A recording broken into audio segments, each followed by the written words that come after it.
फिर से स्वागत है आपका अपने यूट्यूब चैनल सुभांश क्लास में। हम आपके लिए लेकर आए हैं अपनी इस वीडियो में गति के समीकरणों का निगमन या गति के तीनों समीकरण कौन कौन से होते हैं उनका गणितीय निगमन। तो ये वीडियो आपके लिए बहुत ही महत्वपूर्ण होने वाला है क्योंकि आपकी बोर्ड परीक्षा में पूछा जाएगा कि गति के तीन समीकरण कौन कौन से होते हैं, उनके गणितीय समीकरण लिखिए। या गति के तीन समीकरण कौन कौन से होते हैं या गति के कितने समीकरण होते हैं। तो गति के कितने तीन समीकरण होते हैं, तो तीनों समीकरणों का हम निगमन बताएंगे। तो आपको वीडियो को बस लास्ट तक देखना है। यदि वीडियो पसंद आए तो चैनल को सब्सक्राइब कर दीजिएगा, बेल आइकन को ऑन कर दीजिएगा, जिससे हमारे अगले वीडियो नोटिफिकेशन आपको सबसे पहले मिले। तो गति का प्रथम नियम का समीकरण क्या होता है, गति का प्रथम नियम क्या होता है या समीकरण क्या होता है v बराबर u प्लस ए टी।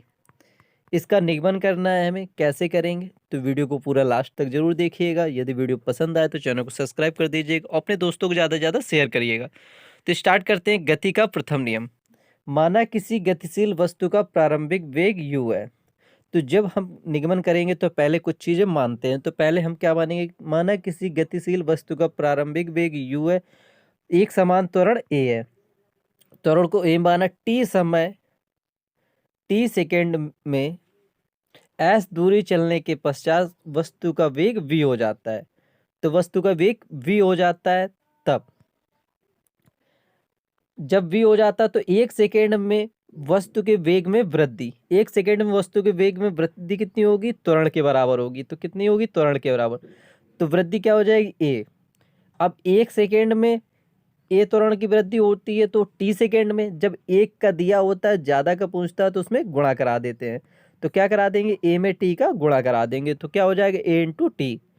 तो आपको पता होगा दोस्तों, जब कम का दिया होता है, जब एक सेकेंड का इतना दिया है तो ज्यादा का निकालते हैं तो क्या करते हैं, उस संख्या में गुणा करा देते हैं। तो क्या हो जाएगी, ए इंटू टी। तो वही लिख दिया हमने, ए इंटू टी। अब इसी प्रकार तो टी समय के पश्चात वस्तु का वेग क्या हो जाएगा।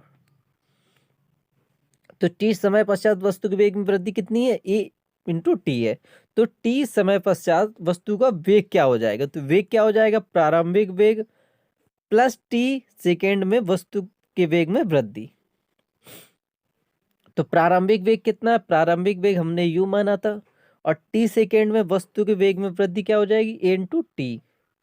तो हमारा गति का पहला समीकरण क्या आ गया, v बराबर u प्लस ए टी। तो यही सिद्ध करना था, यही क्या है हमारा गति का पहला नियम है। तो राइट आंसर क्या हो जाएगा, v बराबर u प्लस ए टी।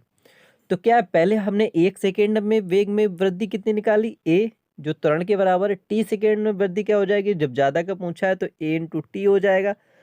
अब t समय पश्चात वेग क्या होगा, ये तो वृद्धि है, अब पश्चात वेग कितना हो जाएगा, ये तो वृद्धि हुई है, अब वेग कितना हो जाएगा। तो वेग को v से डिनोट करेंगे तो क्या हो जाएगा, पहले प्रारंभिक वेग प्लस टी समय पश्चात वस्तु का वेग। तो प्रारंभिक वेग क्या है, हमने माना था u, और टी समय पश्चात वेग क्या हो जाएगा, ए इंटू टी। तो पहला समीकरण क्या हो जाएगा, v बराबर ए यू प्लस ए टी, जहां v अंतिम वेग है, u प्रारंभिक वेग है, ए त्वरण और टी सेकेंड है।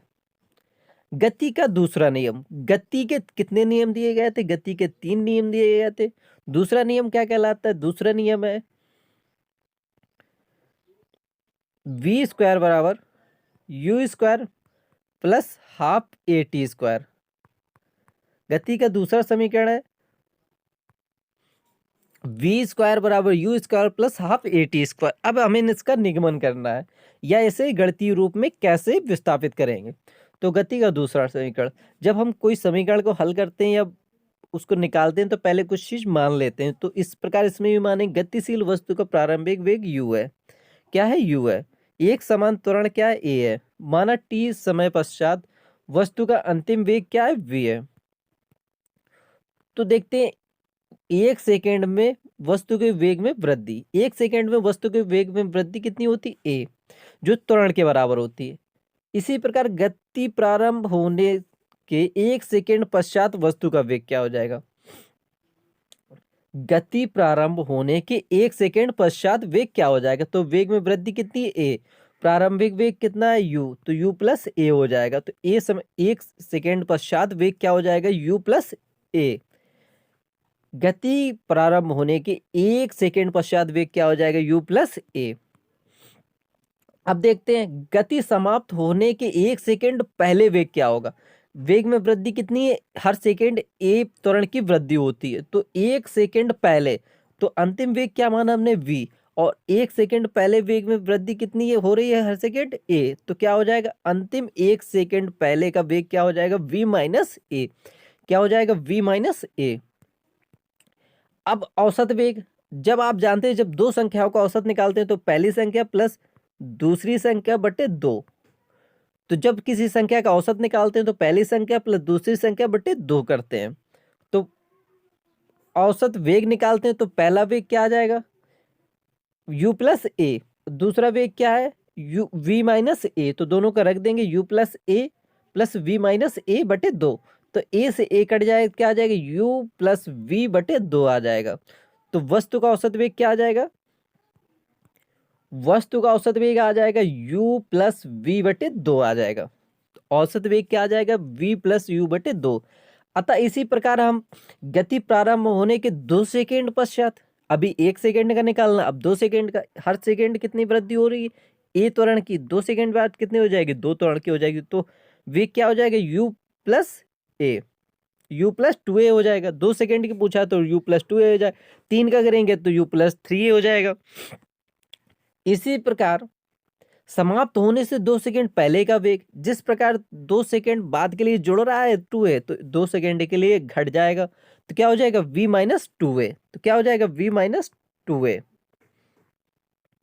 तो अब इस प्रकार इसका भी औसत निकाल लेते हैं, तो वस्तु का औसत वेग क्या हो जाएगा, पहला वेग प्लस दूसरा वेग बटे 2, तो पहला वेग 2a से 2a कट जाएगा, तो क्या हो जाएगा u प्लस v बटे 2, तो क्या आ जाएगी u प्लस v बटे 2। अतः हमने क्या देखा, पहले का औसत 1 सेकेंड में और दूसरे का औसत वेग, दोनों वेग समान है। तो इस प्रकार हम क्या कह सकते, इस प्रकार त्वरण के नियत होने पर वस्तु का औसत वेग सदैव u प्लस v बटे 2 रहता है। जब हमने 1 सेकेंड के निकाला तब इतना आया, 2 सेकेंड के लिए निकाला इतना आया, 3 सेकेंड के लिए निकाला तब भी इतना ही आएगा। तो इससे हम क्या कह सकते हैं, त्वरण के नियत होने पर वस्तु का औसत वेग सदैव u प्लस v बटे 2 रहता है। अतः हम ये मान सकते हैं कि t सेकेंड जब नियत रहता है तो हम ये मान सकते हैं t सेकेंड पश्चात वस्तु इसी औसत वेग u प्लस v बटे 2 से चलती रहेगी। तो t सेकेंड पश्चात वस्तु द्वारा चली गई दूरी क्या होती है, तो चली गई दूरी का सूत्र क्या होता है, वस्तु का औसत वेग गुणे समय। तो चली गई दूरी का सूत्र क्या होता है, औसत वेग इंटू समय। तो औसत वेग कितना है हमारा, औसत वेग अभी हमने निकाला u प्लस v बटे 2 और समय क्या है t, तो दोनों का गुणा करा देंगे u प्लस v बटे 2 इंटू टी। जबकि हम समीकरण 1 से जानते हैं, तो जब हमने समीकरण 1 निकाला तो उसमें v का मान क्या है u plus a T, u plus a T. समीकरण 1 से हम जानते हैं v बराबर u प्लस ए टी, तो v का, जब हम गति का दूसरे समीकरण से प्रथम समीकरण से u प्लस ए टी से वस्तु द्वारा चली गई दूरी निकालेंगे तो v का मान रखेंगे तो क्या आ जाएगा u 2u plus a T बटे 2, तो t का गुणा करा देंगे तो क्या हो जाएगा 2u प्लस ए टी बटे 2 इंटू टी, तो 2 से 2 कट जाएगा तो क्या बचेगा यहाँ पे U T plus half A T square. ये क्या है हमारा गति का दूसरा समीकरण है। दूसरा समीकरण क्या है, एस बराबर U T plus half A T square. गति का दूसरा समीकरण क्या हो जाएगा हमारा U T plus half A T square. यदि आपको ये वीडियो पसंद आ रहा हो तो चैनल को सब्सक्राइब कर दीजिएगा, बेल आइकन को ऑन कर दीजिएगा, जिससे हमारे अगले वीडियो की नोटिफिकेशन सबसे पहले मिले। और आगे हम बता रहे हैं गति के तीसरे समीकरण का निगमन। तो गति के तीसरे समीकरण का निगमन, तो गति के प्रथम समीकरण से हम क्या जानते हैं, v बराबर u प्लस ए टी।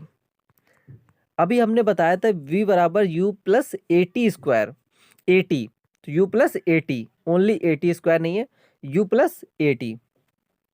तो अब हम इस समीकरण में दोनों साइड वर्क कर देंगे, तो क्या कर देंगे, दोनों साइड वर्क कर देंगे तो क्या हो जाएगा v स्क्वायर बराबर u square plus a t. तो जब a प्लस बी का होल स्क्वायर खोलते हैं तो आपको पता होगा a square plus 2ab plus b square, तो इसी प्रकार खोल देंगे तो क्या हो जाएगा u square plus 2u plus A square T square. अब हमें यहाँ पर कॉमन करना है, हमें बनाना है गति का दूसरा समीकरण। दूसरा समीकरण क्या होता है, हम लिख लेंगे U T plus half A T square. तो यहाँ पर बनाना है तो हम यहाँ पर क्या कॉमन कर ले, टू नहीं है यहाँ पर, यू टी है तो टू ए कॉमन कर ले तो क्या बचेगा यू टी।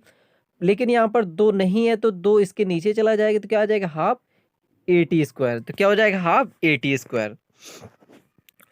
तो ये क्या हो गया वी स्क्वायर बराबर U square plus to U T plus half A T square. हम जानते हैं गति के दूसरे समीकरण से U T plus half A T square बराबर क्या होता है एस। क्या होता है S. U T plus half A T square क्या होता है एस बराबर क्या होता है U T plus half A T square. गति के दूसरे समीकरण से क्या जानते हैं हम, एस बराबर U T plus half A T square. तो क्या हो जाएगा यहाँ पर मान रख देंगे, यहाँ पर जब मान रखेंगे तो क्या हो जाएगा वी स्क्वायर बराबर U square plus two A S. तो क्या हो जाएगा V square plus U V square बराबर U square plus two A S. यदि वीडियो पसंद आया हो तो चैनल को सब्सक्राइब कर दीजिएगा, बेल आइकन को ऑन कर दीजिएगा, जिससे हमारे अगली वीडियो की नोटिफिकेशन आपको सबसे पहले मिले। यदि आपको इस तीनों समीकरणों में कोई भी समस्या हो रही हो तो कमेंट करके जरूर बताइएगा। मिलते हैं नेक्स्ट वीडियो में, तब तक के लिए बाय बाय।